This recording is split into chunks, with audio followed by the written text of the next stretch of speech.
Hello friends, welcome to my channel. இன்றைக்கி நான் உங்களுக்கு தக்காளி சட்னி எப்படி செய்கிறதுன்னு தான் காமிக்க போகிறேன். நான் ஏற்கனவே ஒரு தக்காளி சட்னி வீடியோ போட்டிருக்கேன் என்னோடய சேனலில். இந்த வீடியோவில் வேறு விதமாக தக்காளி சட்னி எப்படி செய்யலாம் அப்படின்றது தான் காமிக்க போகிறேன். இந்த தக்காளி சட்னி ரெசிபியை ரொம்ப சுலபமாக செஞ்சிடலாம், அதே சமயம் ரொம்ப சுவையாகவும் இருக்கும். இப்போ இந்த தக்காளி சட்னி செய்கிறதுக்கு நான் இங்கே 2 பெரிய சைஸ் தக்காளியும் 5 பூண்டு பல்லும் எடுத்திருக்கேன். இது கூடவே கொஞ்சமாக, அதாவது 1/4 அளவு வெங்காயம் எடுத்திருக்கேன்.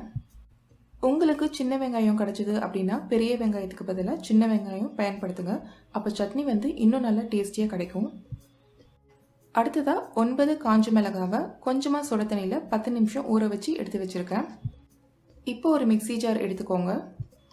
இதில் இப்போது வெங்காயம், பூண்டு, காஞ்ச மிளகாய், அதுக்கப்புறமா கொஞ்சமாக உப்பு சேர்த்து நல்லா மைய அரைச்சி எடுத்து வச்சுக்கோங்க. இந்த மாதிரி நல்லா மைய அரைச்சி எடுத்து வச்சதுக்கப்புறமா இதில் நம்ம தக்காளி சேர்த்து அரைச்சிக்கலாம். ஒருவேளை உங்களோட தக்காளி புளிப்பாக இல்லை அப்படின்னா கொஞ்சமாக புளி சேர்த்து அரைச்சிக்கோங்க. தக்காளி சேர்த்து அரைச்சதுக்கப்புறமா இந்த மாதிரி இருக்கும்.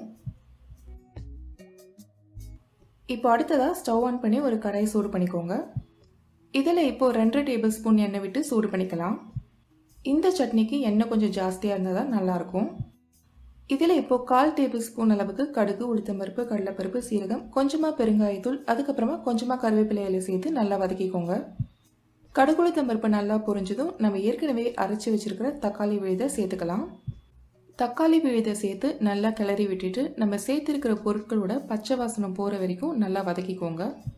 நான் 2 பெரிய சைஸ் தக்காளி எடுத்ததால் எனக்கு 15 நிமிஷம் ஆச்சு. இந்த ஸ்டேஜில் சட்னிக்கு தேவையான அளவு உப்பும் சேர்த்து நல்லா கிளறி விட்டுக்கோங்க. 15 நிமிஷம்க்கு அப்புறமா பார்த்தீங்கன்னா சட்னி நல்லா தயாராகிருக்கு. எண்ணெய்லாம் மேலே மிதக்குது.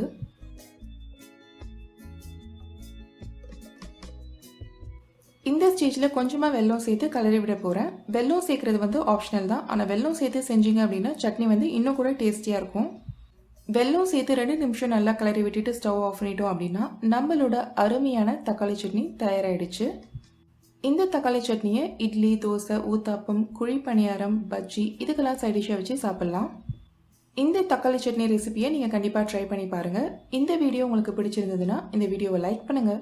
இந்த வீடியோ பற்றின உங்களோட கருத்துக்களை கமெண்ட் பண்ணுங்கள். அண்ட் மறக்காமல் என்னோட சேனலுக்கு சப்ஸ்கிரைப் பண்ணுங்கள். தேங்க்ஸ் ஃபார் வாட்சிங்.